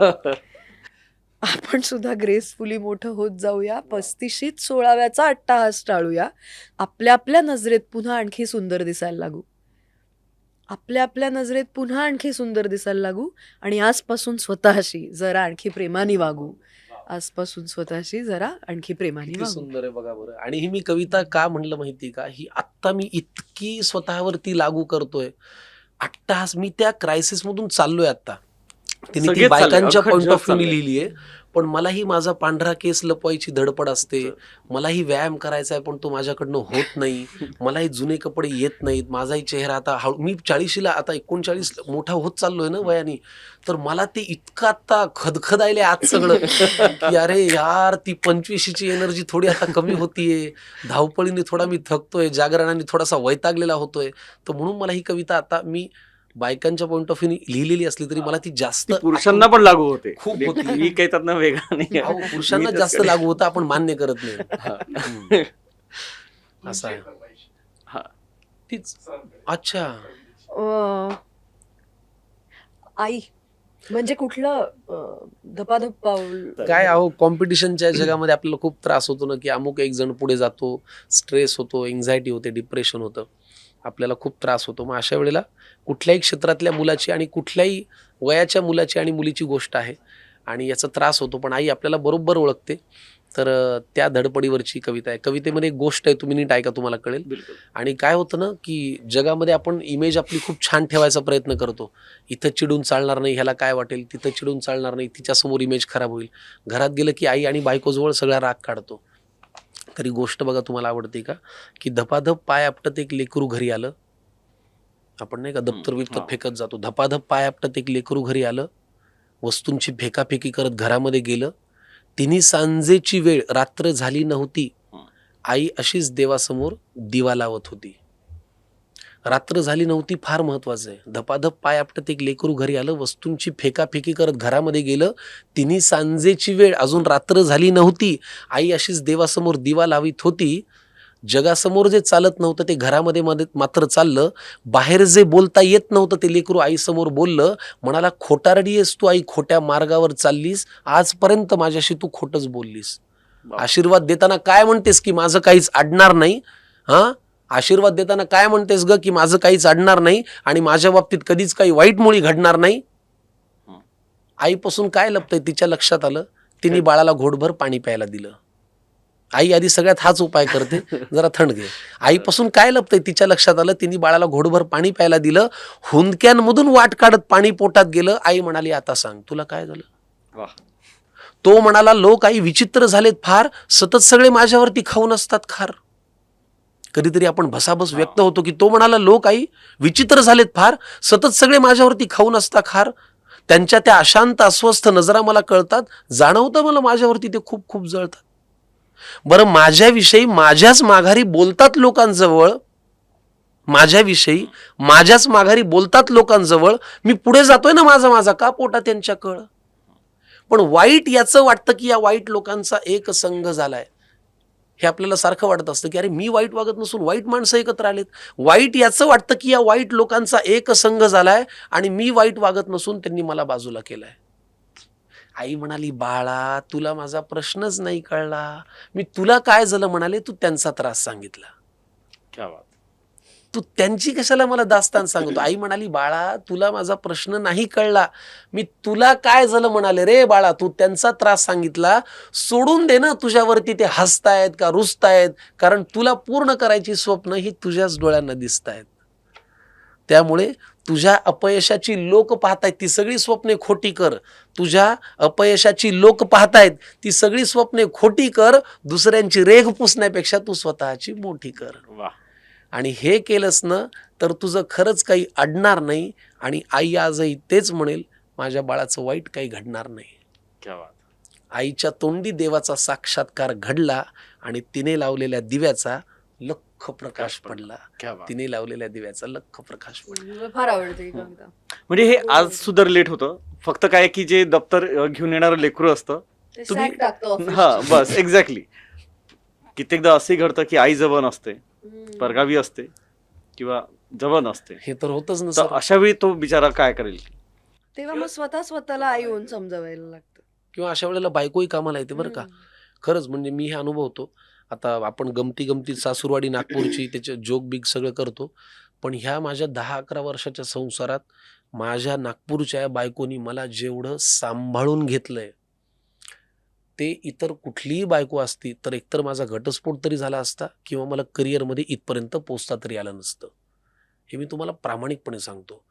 कारण जुळी बाळं आमची, एका वेळेला 2 पोरं वाढवणं, संयम टिकून आणि त्यात हे लहरी कार्ट सांभाळणं, हे खरंच साथ खायचं देणं. काम नाही. मला सांभाळणं तर खायचंच काम नाही. नाही खरंच मी हे स्वतः सांगतो तुम्हाला. पण ते म्हणजे मी खूपदा वेगवेगळ्या स्ट्रेस आणि ह्याच्यानी फन करत जातो. शिवीगाळ काहीतरी होतं मग घरात, हे असं झालं ते तसं झालं. तर ती पहिल्यांदा असं म्हणते, काही होत नाही, शांत हो. मला या वाक्याने इतका धीर मिळतो. मी खूपदा विमान प्रवासात असा हे होतो की आता काय होईल, आता 16 तास विमानात बसायचंय, शलाका मी निघालो. तर ती म्हणते काही होत नाही, पोचला की कळव, मी झोपते. वा, तर तिच्या या काही होत नाही ह्या वाक्यामुळे मला असं वाटतं की हा प्रवास छान होणार छान आहे. होणार. वा. नाही, स्त्रीला उगाच शक्ती म्हटलं अरे नाही. सर, फार महत्वाचं आहे. पण खरंच हे आहेत का असे चिडचिड करत? कारण कार्यक्रमादरम्यानचे संघर्षण, कार्यक्रमानंतरचे संघर्षण, प्रॅक्टिस पण दरम्यानचे स्पृहाला मी संघर्षण. बऱ्यापैकी व्यक्ती म्हणून माहिती आहे, ह्याची अच्छा. मला पूर्ण कल्पना आहे. मग तुम्ही कशी हिंमत देता की काय कसं सांभाळता? तो अत्यंत प्रोफेशनल मुलगा आहे, हे मला त्याच्या बाबतीतलं सगळ्यात आवडतं. तो हा नाही म्हणजे मूडी आपण प्रत्येक जण असतो, प्रत्येकाचे पर्सनल प्रॉब्लेम, स्ट्रगल, ज्या वेगवेगळ्या गोष्टी असतात. आमच्या क्षेत्राचा तोच सगळ्यात मला असं वाटतं की कठीण भाग आहे, चॅलेंजिंग भाग आहे. सगळ्यात कठीण भाग. मी माझ्या नवऱ्याला नेहमी म्हणते की कुठलंच क्षेत्र हे कमी नसतं, सगळ्यांना कष्ट सेम असतात. पण आमच्या क्षेत्राचा प्रॉब्लेम हा आहे की आज रात्री भांडण झालं आणि रडून रडून डोळे सुजले तर मला उद्या जाऊन स्टेजवर तरीसुद्धा हसून काम करायचं आहे. कॅमेऱ्यासमोर मला तितकाच फ्रेश चेहरा ठेवून पुन्हा उभं राहायचं आहे. हे सांभाळणारा जोडीदार मिळणं किंवा जोडीदारीण मिळणं सुद्धा फार अवघड गोष्ट आहे. भयंकर. त्याच्या बाबतीतलं असं मला वाटतं की तो कितीही दमलेला असेल, कितीही काही त्याचा मूड ऑफ असेल, कितीही पर्सनल आयुष्यात त्याच्या अडचण चालू असेल, पण ज्या क्षणी तो स्टेजवर जातो त्या क्षणी संकर्षण कराडे बाजूला असतो आणि त्यातला तो जो अभिनेता आहे, परफॉर्मर आहे, एंटरटेनर आहे. एंटरटेनर हा मला वाटतं सगळ्यात योग्य शब्द आहे. कुठल्याही पद्धतीचं मनोरंजन लोकांचं करण्यासाठी तो कटिबद्ध आहे. ही माझी आजपर्यंत केलेली सगळ्यात चांगली व्याख्या आहे. मला इतकं छान कधी कोणी म्हणलं नव्हतं. मी परमेश्वराची शपथ घेऊन सांगतो. कारण लोक तुम्हाला ऐकायला असतात आणि तो जो स्ट्रेस किंवा नाही, ते आणि दिसत लोक होते. नुसते आलेले नसतात. त्यांनी तुमच्यासाठी, हा मगाशी पण म्हणाला की त्यांनी तुमच्यासाठी त्यांच्या आयुष्यातले 3 तास आणि त्यांच्या आयुष्यातले 500 ते 1000 रुपये बाजूला ठेवलेले असतात. ही खूप मोठी गोष्ट आहे असं मला वाटतं. कोणीही तुमच्यासाठी असं येणं ही फार मोठी गोष्ट आहे. त्यामुळे ते अवघड आहे. त्यामुळे आम्ही सुद्धा त्यांना ते देणं लागतो की किती दमलेलो असलो, खड्ड्यात गेलं सगळं, आज प्रवास करून इतका मुंबई, नागपूर, चंद्रपूर, 3 तासाचा प्रयोग. तो प्रयोग झाल्यानंतर आम्ही जेव्हा अर्धा-पाऊण तास फोटो काढायला तिथं उभं राहतो, त्याच्यामध्ये हेच कारण असतं की चंद्रपूरला ही मंडळी आपल्यासाठी आली आहेत ना, Correct. मग अगदी आपण बरोबर. त्यांच्यासाठी उभं राहणं अगदी लागतं. बरोबर. हा मुद्दा आणि येतं ना मनात. आम्ही माणसंच आहोत, आम्ही काय संतपदी पोहोचलेलो नाही आहोत. असं होतं की हो, होतं बास ना ना, की आता आता नको, आता झोपू जाऊन, फोटो आता झोपायचंय, अजून प्रवास आहे. हो. पाठ टेकवायची आहे त्या पलंगाला. पण तरी सुद्धा त्याच्या पलीकडे जाऊन. आणि दुसरी गोष्ट, कोणीही काही म्हणो, कलाकार हे कौतुकाचे भुकेलेले असतात. सतत. त्यामुळे कितीही ती नाटकं केली, आम्ही नेहमी गमतीने हे कार्यक्रमात म्हणतो आमच्या की कितीही म्हणलं नको ना आता सेल्फी, बास ना आता, बास, पुरे झालं. पण जर 4 चौघांमध्ये गेलो, हॉटेलमध्ये गेलोय आणि नाही ओळखलं ना 4 लोकांनी, हा. अरे देवा. तर जी जळते आपल्या मनात आपली, त्याचं काय करायचं? मग ते सुद्धा हवं असतं. मग त्यासाठी तुम्ही देणं लागताच ना ते लोकांना, तुमच्या प्रेक्षकांना. नाही, तुमच्यासाठी रोजचे असे 100, शेकडो, हजारो अनुभव असतील सेल्फी घेणारे, पण त्याच्यासाठी तो लाईफ टाईम क्षण असतो नक्कीच असतो. की अरे मी नक्कीच असतो. स्पृहा जोशी सोबत सेल्फी घेतला. तो काल चंद्रपूरला स्पृहाला एक मुलगा भेटला. तो अच्छा. काहीतरी एक वेगळंच सांगून गेला ना. खूप असं काहीतरी त्यांनी एक आठवण हो, सांगितली. त्यांनी तो 13-14 वर्ष, आता मी पहिलं काम माझं जे केलंय टेलिव्हिजनवरती, तिथपासनाच्या सगळ्या कामांचा त्याने एक कोलाज त्याच्याकडे ठेवलेला आहे. आता हे विलक्षण प्रेम आहे. आणि आता त्या 3 मिनिटात जर ही त्याच्याशी हाडतूड करून वागली, बोलली असती किंवा भेटली नसती, तर पुन्हा चंद्रपूरला जर आम्ही आम्ही गेलो किंवा ती गेली आणि तो जो म्हणला की नको, काही उपयोग नाही एवढं सगळं आपण 15 वर्ष पाहिलं याचा, तर आणि मग कोणासाठी करतो आपण हे सगळं? आपण आम्ही नाहीतर मग घरात एकपात्री अभिनयच केला असताना ते तर ते बाहेर- करतच असतो आणि हो. घरात ऑनलाईनच झाले असते कार्यक्रम, पण जेव्हा तुम्ही प्रत्यक्ष जाता तर पण त्याचं ते आणि ते कनेक्शन असतं, ते तयार होतं तुमच्या प्रेक्षकांसोबत Yes. हळूहळू. आता आम्हाला एकत्र जोडीने एक सिनेमा करायचा आहे सुपरहिट. तर कुणी निर्माता दिग्दर्शक पाहत असेल तर त्यांनी आम्हाला कास्ट करा. खरंच तुमच्या पॉडकास्ट मधून आम्हाला हे नागपूरमधून मी शुभेच्छा पण घेऊन जाहीर जायच्या आहेत. आवाहन करतो. हो प्लीज आम्ही कालच हे बोलत करा. होतो. आमचा एक फोटो काल आम्ही पोस्ट केला, म्हणलं स्पृहा पण छान दिसतोय का जोडीने, आपण एखादी फिल्म करू सुपरहिट 500 कोटीची, म्हणजे 500 कोटी कमवणारी, खर्च करणारी नाही तर कमाई व्हायची 2 कोटी. हा नाही नक्कीच, कारण काय की आता मराठी चित्रपट देखील आता 100 गाठायला लागले हम्म. कोटींमध्ये. जोशी बुवा नाही तर असे चित्रपट वारंवार येऊ, कारण कसं आहे की सगळे, मला असं वाटतं आपण या व्यवसायात आहोत ना, सगळे चित्रपट चालले पाहिजेत, सगळी नाटकं चालली पाहिजेत, सगळे कार्यक्रम चालले पाहिजेत, तर ती इकॉनॉमी मोठी होणार. आणि आम्ही तर हे हवेत बोलत नाही, नाही, आम्ही इतरांच्या खरोखरच. कलाकृती पाहतो आणि म्हणून बोलतो. खरोखरच बिलकुल मनापासून अगदी.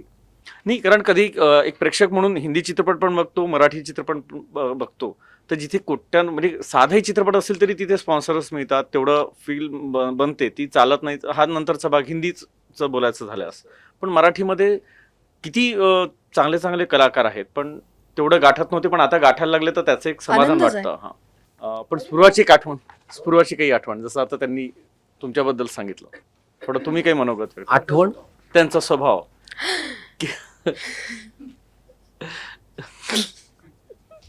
नाही, बोला काही करणार नाही त्या. नाही त्या काही करणार नाहीत, तो विषय नाही. पण काय चांगल्या शब्दांमध्ये मांडण्याचा प्रयत्न केला पाहिजे. बघा, काही जुन्या अभिनेत्रींकडे आपण ग्लॅमरस क्षेत्रामध्ये असताना सुद्धा पूर्वीच्या काळापासून स्त्री आणि ग्लॅमर ह्याचं नातं जोडताना लोकांनी काही वेळेला गल्लत केली. अरे बाई गेली का त्या क्षेत्रात,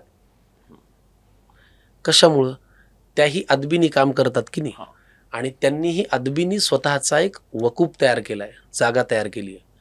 तर अदबीनी आब राखून, स्वतःच्या अभ्यासावरती ठाम राहून आणि सतत स्वतःला अपग्रेड करून, अपडेट करून, आब राखून ग्लॅमर मिळवलेली एक अभिनेत्री आहे. वा. खूपदा काय होतं, ग्लॅमरच्या नादामध्ये ती आब कुठेतरी सुटत जाण्याची एक शक्यता असते, ते पोचवण्यासाठी, ते मिळण्यासाठी, आणि ते खूप वेगळ्या कलुषित भावनेनी पाहिलं जातं. पण स्पृहाने ज्या पद्धतीने स्वतःचं स्थान निर्माण केलंय, अभिनेत्री म्हणून, अँकर म्हणून, म्हणजे निवेदिका म्हणून, कवयित्री म्हणून, आणि सगळ्या आस्पेक्टला ती स्पर्श करते. म्हणजे तिच्या यूट्यूबला तुम्ही जा, तिच्या इंस्टाग्राम पेजला जा, ती इतरांनाही वाचक करते. कसं असतं, गुरुनी स्वतःचीच टिमकी वाजवून गुरुपणा सिद्ध करू नये. चांगले शिष्य तयार करणं हे उत्तम गुरुचं लक्षण आहे. ती स्वतः वाचत असताना चांगले वाचक तयार करते, ती स्वतः कविता करत असताना चांगले कवी किंवा कवयित्री तयार करते, आणि ती स्वतः अभिनेत्री म्हणून काम करत असताना इतरांनाही त्याचा काहीतरी स्पर्श करून जाते. तर हे करणारे कलाकार फार कमी असतात. तर अशी आमची स्वतःचा एक आब, रुतबा, ठामपणा आणि अभ्यास राखून नाव कमवलेली अभिनेत्री स्पृहा जोशी. थोड्याच वेळापूर्वी त्यांनी आणि म्हटलं काय होतं असतं, स्पृहाची प्रत्येक कविता ही गरोदर असते, आशय घन असते. आमचा कार्यक्रम वर्क का होतो, माझ्या कवितांमध्ये काही प्रसंगी उथळपणा येतो.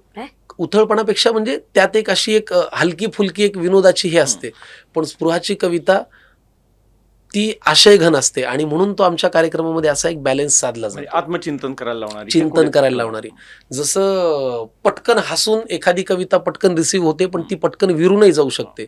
पण खूप वेळेला कवितेनंतर शांतता पसरणंही महत्वाचं असतं, ती खूपदा तिच्या कवितांनंतर पसरते, जी फार महत्वाची आहे.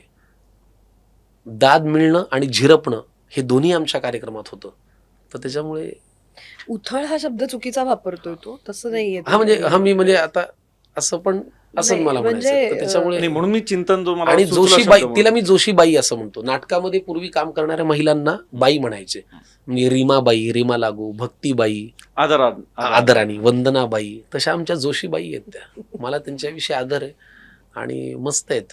नाही, कारण जोशीनाचे अनेक शिक्षकही असतात आणि कडकही असतात हा. बरं. त्यामुळे जोशीबाई एक शिक्षिका म्हणून जरी घेतलं तरी थोडस आणि त्यांचं पटलं नाही की त्यांचा आवाज फार छान वाढतो, तेही मी अनुभवलेलं. म्हणजे मगाशी तुम्ही प्रश्न विचारून वेगळ्याच प्रश्नाला बगल देत होता, तेव्हा त्यांचा आवाज वाढला होता. तर तेव्हा मला लक्षात आलं की हा, तर त्याच्यामुळे पावसाळ्यात नागपूरचं उन्हाळा सुरू होणार आहे. हा, जोशीबाई अशा नाही, माझ्यावरती कधी नाही चिडली आजपर्यंत. असं नाही, कधी कधी माझ्यावर नाही चिडली, पण तिला पटलं नाही. मी तर तसा पटलं नाही तर थोडासा सोशिक आहे, मला असं वाटतं की जाऊ दे ना, पण ती नाही, हे का नाही, Perfection. मला काय वाटतं, मला असं वाटतं की एकत्र काम करताना काय किंवा एका पर्टिक्युलर वेळेनंतर जेव्हा तुमची मैत्री पुढे गेलेली असते, आता एक चांगली मैत्री आता ती तोंडोळख नाहीये ना, ती मैत्रीच्या लेवलला जेव्हा जातो तेव्हा आपण तेवढं एकमेकांशी प्रामाणिक असलं पाहिजे की तुझी एखादी गोष्ट मला नाही आवडली तर मी तुला सांगितली पाहिजे आणि ते आवडली मनात तर कौतुक आवडली तर तितकंच कौतुकही केलं पाहिजे, पण नाही आवडलं तर ते मनात साचत साचत साचत मग त्याचा एकदम कधीतरी स्फोट होऊन मग एकदमच तोंड पलीकडे जाण्यापेक्षा की आता बघा याच्या थोबाड बघायला नको, इथवर ते जाण्यापेक्षा ते तिथल्या तिथे हक्क, आणि तेवढा हक्क आपण इतकं पारदर्शकपणे त्याच माणसांशी बोलतो ज्यांच्याबरोबर आपली ती मैत्री आणि तेवढा अधिकार तयार झालेला असतो. सो मी नक्कीच अनेकदा आमच्यात हे मात्र झालंय की हे नाही मला आवडलंय तुझं, हे आत्ता इथे या क्षणी सॉर्ट आउट कर, हे आता इथनं सोडून आपण पुढे जाऊया, हे तर मी डेफिनेटली केलेलं आहे त्याच्याबरोबर. तो आता ते सांगत नाहीये पण मी ते केलं. म्हणजे हक्कानी कान पकडून भैया चुकलंय, कान हे नाही असं पकडावं चालणार लागत, नाही. नुसतं बोलून भागतंय अजून आणि पुढेही जातो. तर रॅपिड फायरला सुरुवात करूया. कविता की विनोद? कविता. कवितेतनं विनोद. पुस्तक की ओटीटी? पुस्तक. पुस्तक. अभिनय की सूत्रसंचालन? दोन्ही. दोन्ही. अभिनय. दोन्ही. रोमॅन्टिक भूमिका की प्रगल्भ भूमिका? प्रगल्भ माणूसही रोमॅन्टिक असू शकतो हो, की. म्हणजे हा प्रश्न चुकीचा आहे सर. म्हणजे मला एखादा असा रोमॅन्टिक सीन करायला आवडेल जिथे मी पुस्तक वाचता वाचता हिरोईन समोर आली, ओ वाव, पुस्तक ठेवलं आणि तिच्याकडे Romance. गेलो. हा, पण मी आता जे नाटक करते सांगा कसं जगायचं त्याच्यात एक प्रगल्भ रोमॅन्टिक भूमिका आहे माझ्या समोर हा. वाटते. फक्कड चहा की कडक कॉफी? फक्कड चहा. फक्कड चहा. फास्ट फूड की घरचं जेवण? घरचं जेवण. घरचं जेवण. प्रश्न स्पृहाला, हम्म. कारण तुम्ही व्हेज. मी आता उगीच देत होतो का उत्तर? नाही नाही नाही नाही. नाही, हा हा प्रश्न, अच्छा, हा हा. प्रश्न. हम्म. बिर्याणी की बोंबील फ्राय? बोंबील फ्राय.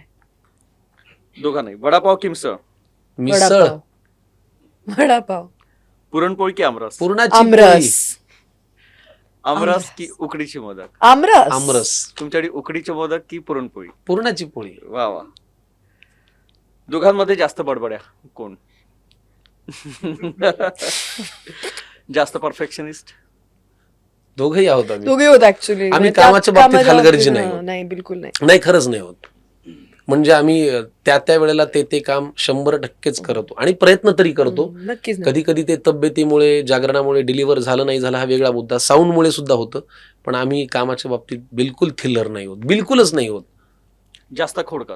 हे ऑफकोर्स हा प्रश्नच नाही असू शकत.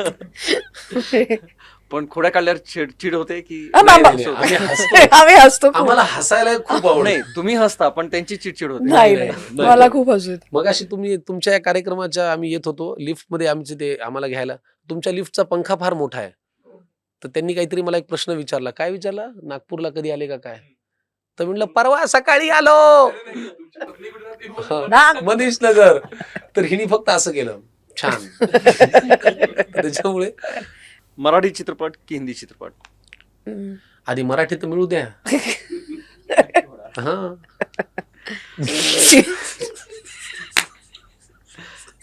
नाही, पाहायला कोणता आवडेल? दोन्ही. मला दोन्ही आवडत. चांगला चित्रपट हे उत्तर आहे. मला बघायला दोन्ही दोन्ही आवडतात. आवडत. आणि आवडते कलाकार? हे कसं सांगणार? खूप आहेत सर, सगळे आवडतात. आजकाल कोणीच वाईट काम करत नाही, सगळे छान कलाकार. खरंच खूप आहेत.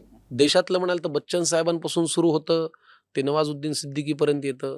महाराष्ट्रातलं म्हणा, म्हणजे अर्थात ही सगळी माणसं आपल्या इंडस्ट्रीत कोण नाही. अशोक सराफ सर आहेत, पद्मश्री आहेत, मोहन जोशी सर आहेत, दामले सर आहेत, किती मोठी मोठी मकरंद नासपुरे आहेत.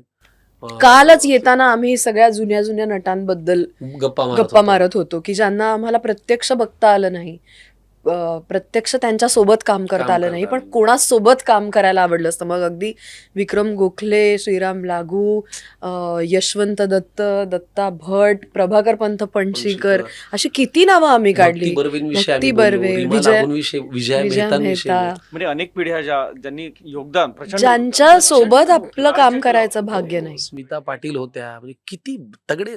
आपला भारत आणि महाराष्ट्र असा भरलेला आहे, भारलेला आहे. संकर्षण वाया स्पृहा हा कार्यक्रम नसेल बघितला तर नक्की बघा. तुमच्या शहरात जेव्हा जेव्हा हा कार्यक्रम येईल तेव्हा नक्की जा. संधी सोडू नका, सहपरिवार जा, एवढंच आवाहन मी करेल. तर आजच्या कार्यक्रमात इतकंच. पुन्हा भेटूया खास लोकांसह, खास विषयांसह. तोपर्यंत नमस्कार.